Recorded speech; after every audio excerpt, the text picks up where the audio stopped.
하나님의 말씀 창세기 37장 9절에서 13절까지입니다. 요셉이 다시 꿈을 꾸고 그의 형제들에게 말하여 이르되 내가 또 꿈을 꾼즉 해와 달과 11별이 내게 절하더이다 하니라. 그가 그의 꿈을 아버지와 형들에게 말하매 아버지가 그를 꾸짖고 그에게 이르되 내가 꾼 꿈이 무엇이냐? 나와 내 어머니와 내 형들이 참으로 가서 땅에 엎드려 내게 절하겠느냐? 그의 형들은 시기하되 그의 아버지는 그 말을 간직해 두었더라. 그의 형들이 세겜에 가서 아버지의 양떼를 칠 때에 이스라엘이 요셉에게 이르되 내 형들이 세겜에서 양을 치지 아니하느냐? 너를 그들에게로 보내리라. 요셉이 아버지에게 대답하되 내가 그리 하겠나이다. 아멘. 기도하겠습니다. 하나님 아버지 감사드립니다. 오늘 이 귀한 날 거룩한 주일에 주님 전에 찾아 나온 저희들 말씀을 통해서 은혜 받게 하시고 우리의 삶이 새로워지는 복된 시간 되게 하여 주옵소서. 예수님의 이름으로 기도하옵나이다. 아멘. 5월은 가정의 달입니다. 그리고 5월 첫 주일은 어린이 주일입니다. 어린이 주일을 가리켜서 꽃주일이라고 하는데 그것은 어린이가 가정과 교회와 사회 속에서 꽃과 같이 아름다운 존재이기 때문입니다. 꽃이 피고 난 다음에 당연히 열매를 맺죠. 그래서 꽃은 아름다움을 뜻하는 말이기도 하지만 귀함, 소중함이라는 것들을 상징적으로 일컬음이 되기도 합니다. 많은 사람들이 19세기 최대 발견은 민중이라고 했습니다. 19세기 최대 발견은 여성, 20세기에서는 어린이라고 그렇게 말했습니다. 21세기에서는 제가 생각할 때 아주 작은 것들, 나노 칩, 무슨 바이러스 이러한 것들, 중성자, 눈에 보이지 않는 적은 것들이 아닌가 그런 생각을 합니다. 근데 예수님은 1세기에 지금으로부터 2000년 전에 사람 수에도 들지 못하던 어린이를 아주 소중하게 여기셨어요. 그래서 복음서에 보면 천국에서 누가 가장 큽니까? 그렇게 묻는 제자들에게 예수님은 어린아이를 앞세우고 어린아이가 큰 자이다 하면서 누구든지 어린아이와 같이 되지 아니하면 결단코 천국에 들어가지 못한다는 그런 말씀을 하셨어요. 이렇게 예수님은 어린아이들을 정말 소중히 여기셨어요. 이 창세기에 보면은 특별히 이제 15장에 있는 말씀을 보면 하나님께서 아브라함과 대화하는 그러한 장면이 나옵니다. 어느 날 하나님이 아브라함에게 나타나서 내가 너의 방패고 지극히 큰 상급이다 그런 말씀을 하니까 아브라함이 주님 내게 무엇을 주시려고 합니까? 그러면서 나는 자식이 없사오니 나의 상속자는 다메섹 사람 엘리에셀입니다. 그렇게 말해요. 그때 야훼 하나님께서 내게 후사를 주리니 그는 내 집에서 길리운 종이 아니라 내 몸에서 날 씨를 내게 주겠다. 그래서 아브라함이 100세 이삭을 낳게 돼요. 참 소중하죠. 이삭은 그야말로 그 가정에 있어서 하나님의 축복이고 하나님의 상급이었습니다. 사무엘상 1장 2장에 있는 말씀을 보면 한나에게 하나님께서 기도의 응답으로 사무엘을 주셨는데 하나님의 축복이고 선물이었습니다. 그뿐만 아니라 시편 127편 3절에 보면 태의 열매는 그의 상급이다 그렇게 말씀하고 있고 128편에도 보면 여호와를 경외하는 자에게 주시는 은혜가 있는데 내 집 내실에 있는 내 안에는 결실한 포도나무 같고 내 상에 둘린 자식은 어린 감람나무 같다, 그런 말씀이 나와 있어요. 그러니까 하나님이 주신 그 자녀, 하나님의 기업이고 하나님의 축복이고 하나님의 상급인 줄로 믿습니다. 하나님의 지극히 귀한 선물입니다. 아주 귀한 보배입니다. 그런데 이렇게 중요한 우리의 자녀에게 있어서 가장 중요한 것이 무엇일까? 우리가 자녀를 키우면서 무엇을 심어줘야 되는가? 여러분, 그런 생각을 해보셨습니까? 저는 감사드리는 것이 뭐냐면 하나님의 은혜를 체험하면서, 성령 체험하면서 큰 은혜를 경험할 때 하나님께서 큰 비전을 주셨어요. 좀 특별한 경우였던 것 같아요. 제가 이제 기도원에 가서 회개하면서 청년 때 기도하다가 성령 체험을 했는데 그때 큰 비전을 갖게 됐어요. 그러니까 하나님이 비전을 주신 겁니다. 아주 특별한 은혜를 체험하게 된 거죠. 그런데 오늘 우리의 현실을 보면 제가 경험한 그러한 기회가 우리 자녀들에게는 주어지지 않죠. 거의 사라졌어요. 어떻게 보면 기도원에 가거나 무슨 집회에 참여하거나 그런 상황이 아니죠. 지금 우리가 할 수 있는 일은 우리 아이가 학교에서 공부 잘하고 건강한 리더십을 키워가고 자신이 처한 환경 속에서 제 몫을 다할 수 있는 아이로 키워가도록 그렇게 옆에서 서포트하는 일, 이러한 거라고 생각합니다. 그러나 코로나로 인해서 이러한 상황도 어려워졌어요. 그래서 대부분의 아이들이 집에 있는 시간이 많아졌고 학교에 가서도 대면하면서 대화하는 시간들이 많이 주어지지 않습니다. 갈수록 어려운 환경이 지속될 가능성이 큽니다. 이런 어려운 교육적 상황 속에서 우리에게 필요한 것이 무엇일까?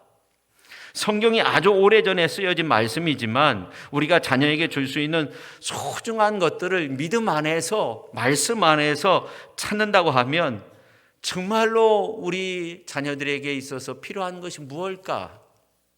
한번 생각해 보세요. 저는 이런 여러 가지 질문에 대한 답을 오늘 이제 창세기에 있는 말씀에서 함께 살펴보고자 합니다. 요셉의 이야기죠. 여러분, 요셉은 꿈의 사람이었어요. 여러분, 이런 생각을 해보셨습니까? 하나님이 야곱에게 12아들을 주었는데 특별히 요셉에게만 꿈을 주셨어요. 하나님이 사람 차별하는 것은 아닐까, 이런 생각 해보셨어요? 근데 요셉은 다른 형제가 가지고 있지 않았던 정말 아름다운 특징이 있었어요. 첫째, 요셉은 순종의 사람이었다는 겁니다. 오늘 이제 12절에 있는 말씀을 보면 그의 형들이 세겜에 가서 아버지의 양떼를 칠 때 그렇게 말씀하고 있어요. 요셉이 어렸을 때 살았던 장소가 헤브론이었어요. 이스라엘의 남쪽이었죠. 근데 세겜은 북쪽에 있었어요. 거리상으로 따지면 한 70km 정도 떨어진 거리에 가서 양떼를 치기 위해서 세겜 땅에 양떼를 다 몰고 그의 형들이 양을 치고 있었던 거죠. 아버지 야곱이 요셉에게 명령합니다. 세번역 성경으로 오늘 이제 13절 말씀을 보면 이스라엘이 요셉에게 말하였다. 내가 알고 있듯이 너의 형들이 세겜 근처에서 양을 치지 않느냐? 내가 너를 너의 형들에게 좀 보내야겠다. 요셉이 대답하였다. 다녀오겠습니다. 그러니까 아버지 야곱이 17살 밖에 되지 않은 이 소년 요셉에게 형들에게 좀 다녀와라, 그렇게 심부름을 시키는 거예요. 70km나 떨어진 곳에 다녀온다는 것은 쉬운 일이 아닙니다. 그런데 요셉의 반응을 보니까 내가 그렇게 하겠습니다, 그렇게 대답하고 있어요. 이렇게 요셉은 순종의 사람이었어요. 여러분, 70km가 지금 생각하면 가까운 거리죠. 차 타고 가면 얼마 되지 않죠. 그렇지만 이제 요셉이 살았던 그 당시는 상당히 먼 거리였어요. 걸어서 다니니까 얼마나 힘들겠어요. 근데 요셉은 부모의 말에 단순하게 순종하면서 갔다는 겁니다. 저는 우리 자녀들이 요셉을 통해서 배워야 할 소중한 교훈이 바로 순종의 모습이라고 그렇게 믿습니다. 여러분, 이 성경에 보면 사단의 별명 가운데 하나가 불순종의 영이라고 그렇게 말하고 있어요. 불순종의 아들들 가운데서 역사하는 영이 사단이라고 그렇게 말하고 있어요. 에베소서 2장 2절에 보니까 그때 너희는 그 가운데서 행하여 이 세상 풍조를 따르고 공중의 권세 잡은 자를 따랐으니 곧 지금 불순종의 아들들 가운데서 역사하는 영이라 그렇게 말씀하고 있어요. 하나님은 어떤 사람들을 쓰시는가? 하나님은 순종의 사람을 쓰십니다. 하나님은 요셉이 아버지 야곱에 대한 그 순종의 모습을 크게 보신 겁니다. 그래서 요셉을 향해서 꿈을 주시고, 그리고 요셉이 하나님의 은혜 속에서 아름다운 복된 삶을 살아갈 수 있도록 그렇게 이끄셨어요. 여러분, 누가복음서 2장에 있는 말씀을 보면 예수님 어렸을 때 모습이 나오는데, 특별히 2장 51절에 보면 예수께서 함께 내려가서 나사렛에 이르러 순종하여 받드시더라 그렇게 말씀하고 있어요. 그러니까 순종의 모습을 보인 거예요. 히브리서 기자는 그 모습을 이렇게 묘사합니다. 히브리서 5장 8절 9절 말씀을 보면 그가 아들이면서도 받으신 고난으로 순종함을 배워서 온전하게 되었은즉 자기에게 순종하는 모든 자에게 영원한 구원의 근원이 되시고 그렇게 말씀하고 있어요. 예수님은 하나님과 동등한 분이시고 하나님의 아들이셨어요.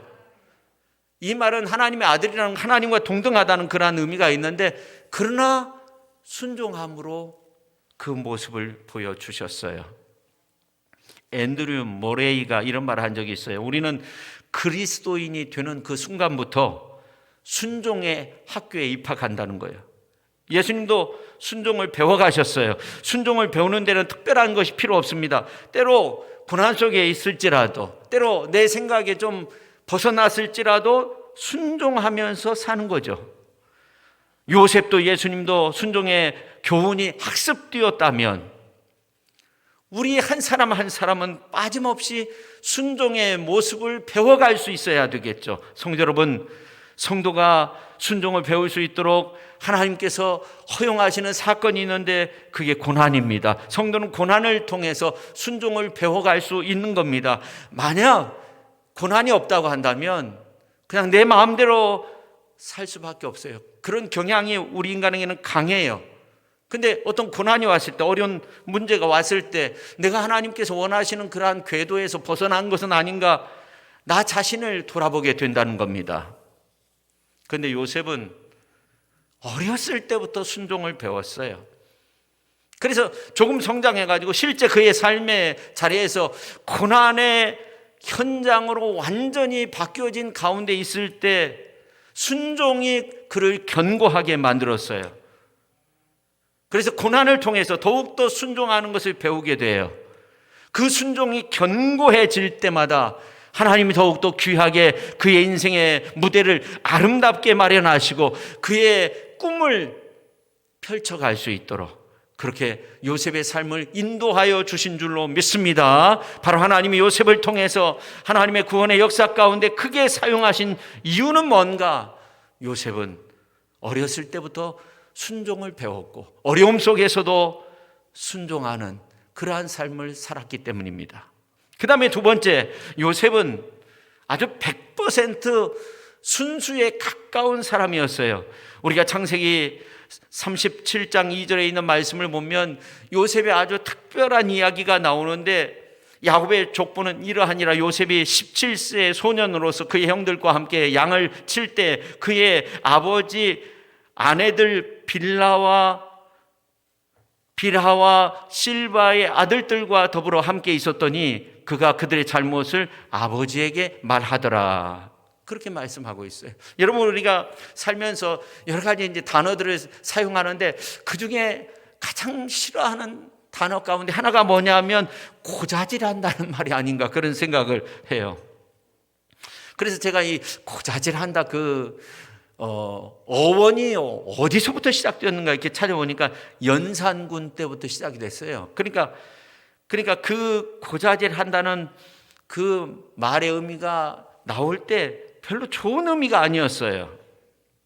근데 요셉의 행동을 보면 중상모략한 것도 아니고 무함한 것도 아니었어요. 아버지 앞에서 숨길 수 없는 일들을 말한 거예요. 요즘 학교 폭력, 청소년의 어떤 폭력, 사회적으로 큰 문제가 되는 경향들이 있는데 이제 고자질한다는 식으로 잘못된 것을 알리려고 하는 사람들에 대해서 이게 고자질한다고 이렇게 매도하는 경향이 우리 안에 있다는 거예요. 그러니까 고칠 생각은 안 하고 고자질한다고 그런 말들을 많이 해요. 그런 문화가 우리 안에 있어요. 사실 요셉은 굉장히 순진한 사람이었어요. 순진했기 때문에 아버지에게 형들의 잘못을 이야기한 거예요. 그럼 고쳐야 되는 거죠. 이러한 사실을 우리가 어떻게 알 수 있냐면 오늘 이제 5절과 11절에 있는 말씀을 보면 형들이 자신을 미워한다는 사실 눈치채지 못하고 요셉이 형들에게 꿈 이야기를 또 해요. 형들이 처음에는 그 꿈 이야기를 듣고 8절에 있는 말씀을 보면 더욱 미워했다 그렇게 말씀하고 있는데 11절에 있는 말씀을 보면 시기하였다 그렇게 나옵니다.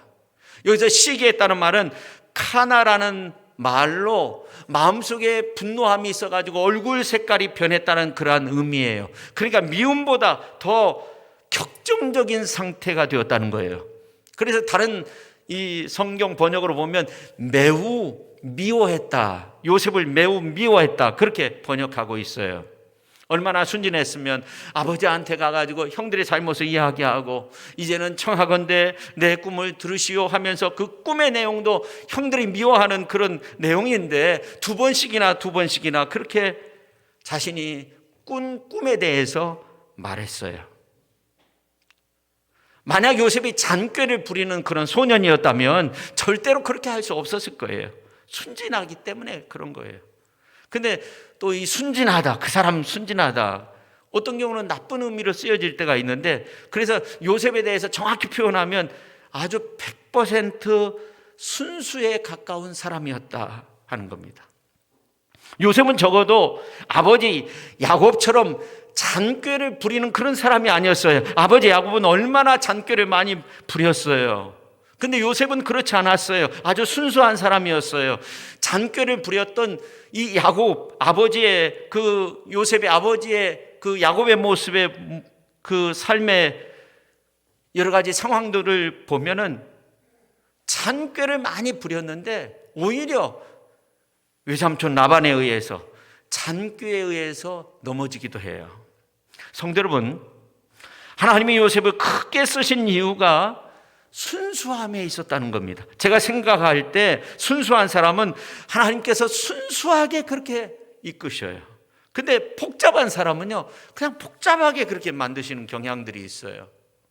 우리는 순수해야 돼요. 하나님 앞에서 우리는 순수해야 돼요. 단순하게 그렇게 순종하고 믿고 따르면서 그렇게 살아갈 수 있는 삶의 모습이 필요한 거예요. 인간적으로 모략을 꾸미고 막 복잡하게 그렇게 살 필요 없어요. 인간적으로 막 모략을 꾸미고 그러다 보면 나중에는 다 드러나게 돼 있는 거예요. 그저 순수하게 믿음 안에서 하나님 바라보며 성령님 의지하며 그렇게 살아갈 수 있어야 돼요. 어린 왕자 그 책에 보면 반복적으로 어린 왕자가 하는 말이 있는데 어른들은 참 이상하다, 어른들은 참 이상하다 하는 거예요. 어린 왕자의 눈에 비친 어른들은 이해할 수 없다는 거예요. 그러면서 어린 왕자가 이런 말을 해요. 우리는 무엇이든 마음의 눈으로 보는 것이 필요해. 제대로 보려면 마음의 눈으로 보아야 해. 가장 중요한 것은 그냥 인간의 눈으로 보이지 않는다는 거예요. 순수한 마음으로 그렇게 우리가 살아갈 수 있어야 돼요. 어느 동네에 할아버지가 참 친절한 분이었어요. 어린아이들 지나가면 꼭 함께 이렇게 인사를 주고받고 그런 할아버지였는데 병원에 갔는데 암 진단을 받으셨어요. 근데 이 할아버지가 암 진단을 받고 난 다음에 이제 성격이 난폭해졌어요. 식구들에게도 욕하고 주변 사람들에게도 욕하고 심지어 누구를 만나려고도 하지 않았어요. 병원에 입원해서도 의사들에게 욕하고 포악해졌어요. 그래서 가족들이 참다 못해서 이 할아버지를 좀 이렇게 돕기 위해서 옛날 친구들을 불렀는데 친구들도 안 만나겠다는 거예요. 그 후에 목사님도 오시라고 하고 그래도 만나지도 않고. 근데 그 동네에 한 꼬마가 있었는데 할아버지가 친절하게 이 꼬마를 예쁘게 그렇게 쓰다듬어 주고 그랬어요. 그래서 이 꼬마가 병원에 왔어요. 식구들은 혹시나 하는 마음으로 네가 한번 들어가 봐라. 근데 놀랍게 한 30분 동안 할아버지를 만나고 나왔는데 그때부터 이 할아버지의 마음이 달라졌어요. 태도가 누그러지고 부드러워졌어요. 사람들을 만나기 시작했어요. 말씀도 하기 시작했어요. 그래서 식구들이 하도 이상해가지고 이 꼬마에게 할아버지한테 너 무슨 말 했니? 그러니까 아무 말도 하지 않았어요.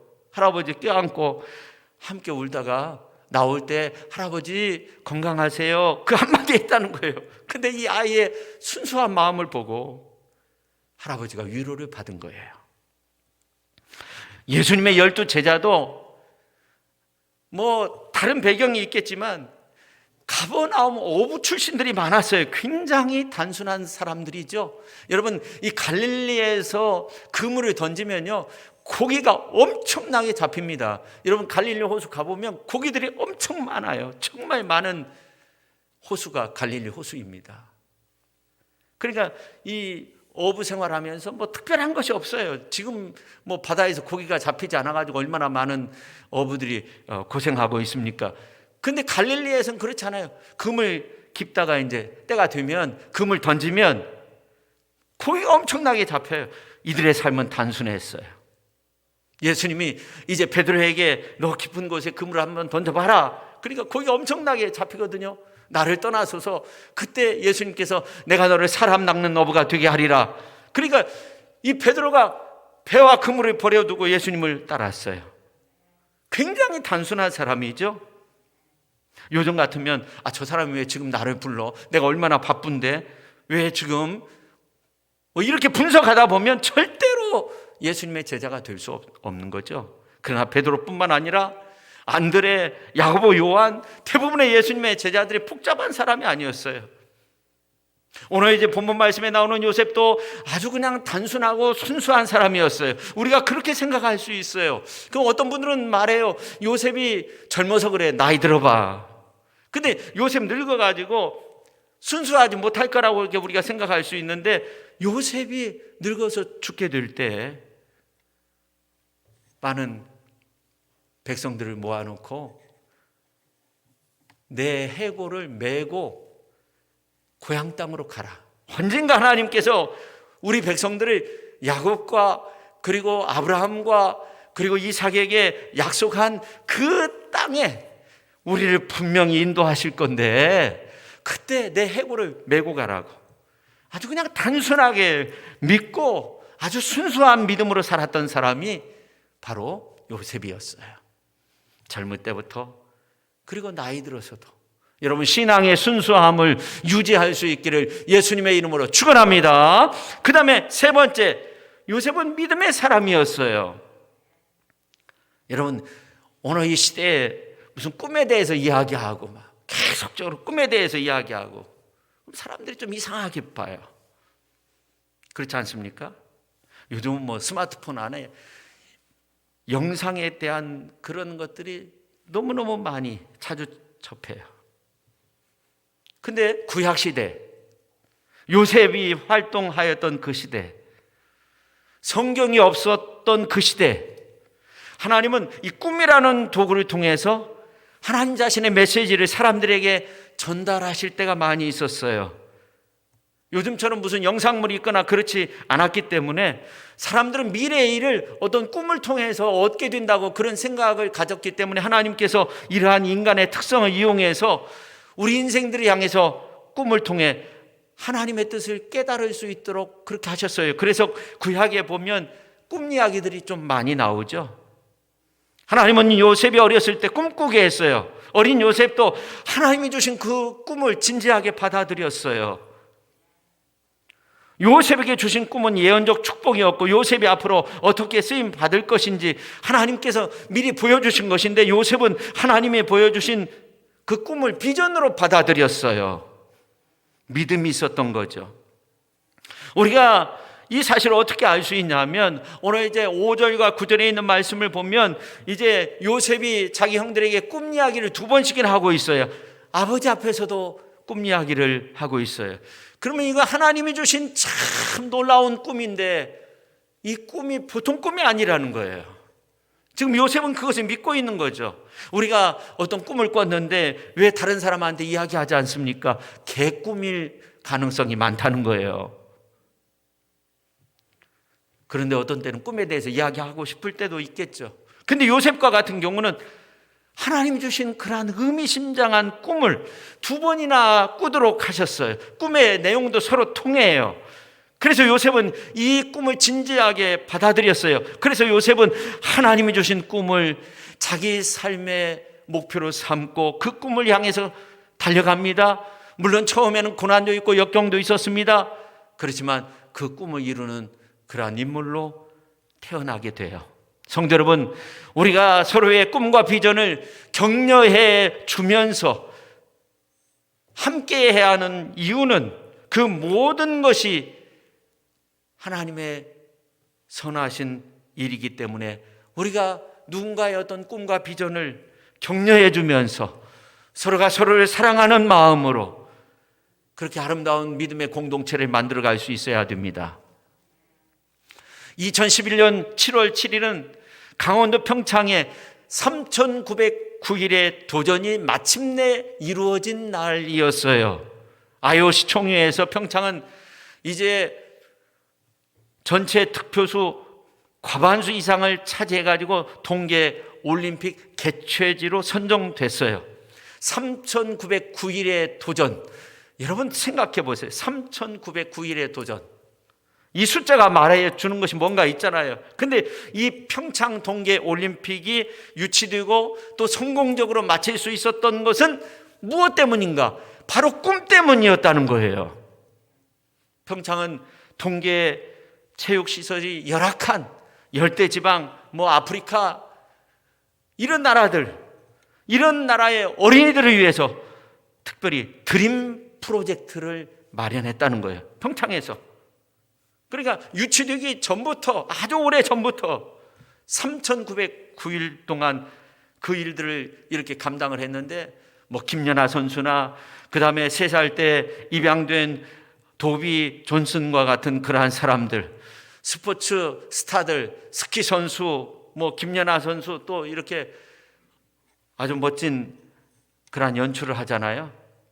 근데 이러한 사람들 도움을 받아가지고 세계 44개국의 어린이, 청소년들 829명 이러한 사람들을 초청했다는 거예요. 드림 프로젝트에 초청해가지고 동계 스포츠를 체험할 수 있도록 했다는 거예요. 여러분 한번 생각해 보세요. 아주 뜨거운 열대의 그런 날씨 가운데 아이들이 지내는데 그들의 꿈이 뭘까요? 물론 여러 가지 꿈이 있겠죠. 그 중에 하나가 이제 눈썰매 타는 거, 스키를 한번 타보는 거, 그런 거 아니겠어요? 김연아 선수처럼 그 빙판 위에서 멋지게 춤을 추는 거, 그런 거죠. 근데 그런 꿈을 이루어주는 일을 했다는 겁니다. 그리고 선수가 될 수 있도록 스포츠 그 장비, 코치 이러한 것들을 지원해 주는 일을 했다는 거예요. 그게 평창의 꿈이었다는 거예요. 성도 여러분, 꿈이 중요한 거예요. 꿈이 기적을 이루는 거예요. 꿈은 비전을 만들어가는 거예요. 저는 이 평창의 꿈 이야기를 접하면서 요셉이 떠올랐어요. 가나안 땅에서 아주 가난하게 그냥 순진하게 집안에서 이렇게 곱게 자란 요셉에게 하나님께서 어느 날 꿈을 던져줬어요. 요셉은 그 꿈을 받아들였어요. 그리고 파란만장한 삶을 통해서 하나님의 그 꿈을 다 이루게 하신 그 섭리가, 요셉을 통해서 다 이루게 하신 그 섭리가 얼마나 놀랍습니까? 하나님이 어느 날 요셉에게 말도 안 되는 꿈을 던져주셨을 때 요셉은 그것을 믿음으로 받아들입니다. 그리고 그 후부터 요셉은 꿈꾸는 자가 되었습니다. 하나님이 주신 꿈이 비전이 되었습니다. 비전을 이루는 사람이 되었습니다. 그게 요셉이라는 겁니다. 두근두근 변화의 시작이라는 그러한 책에 보니까 진정한 꿈에 대한 이야기가 나와요. 진정한 꿈에는 계획이 있고, 진정한 꿈은 고난도 참게 되고, 꿈은 문제가 생기면 자신을 바라보고, 그 다음에 꿈은 주변 사람들이 모이게 하고, 이 꿈은 억만금을 얻기보다 하나님의 명령을 쫓아서 광야에도 나갈 수 있는 그런 어떤 삶의 태도를 준다는 거예요. 성도 여러분, 비전의 사람은 동시에 고난도 참고 인내하는 사람이에요. 역사 속에서 위대한 비전을 이루었던 사람들의 모습을 보면 고난도 잘 참았어요. 하루아침에 그 위대한 역사를 이룬 사람은 거의 없어요. 고난의 여정 속에서도 꿈을 가지고 비전을 가지고 그렇게 전진하고 또 걷고 또 일어서서 걷고. 여러분, 진정한 비전의 사람이 되려면 비전을 성취하는 과정에서 지불해야 될 것들이 있어요. 인내해야 되죠.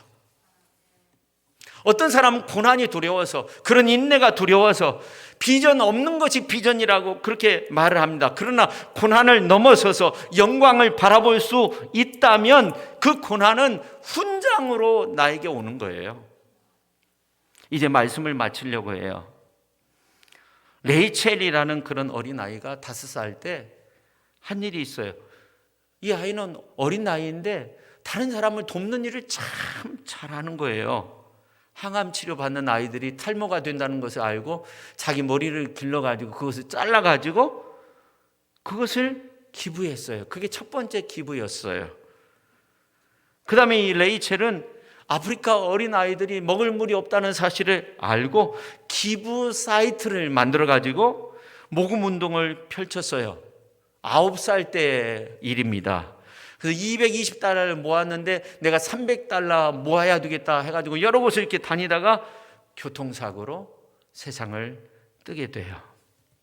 교회 목사님, 성도들이 너무나 마음이 아파가지고 이 레이첼의 그 여러 가지 활동들을 그가 운영하였던 사이트에 올려서 계속적으로 모금을 했는데 참 놀라운 것은 보름 만에 3만 명의 기부자들이 모여가지고 100만 달러 이상이 모였어요. 그리고 레이첼의 부모님은 모두 아프리카 우물 파는 일에 그 모든 기금을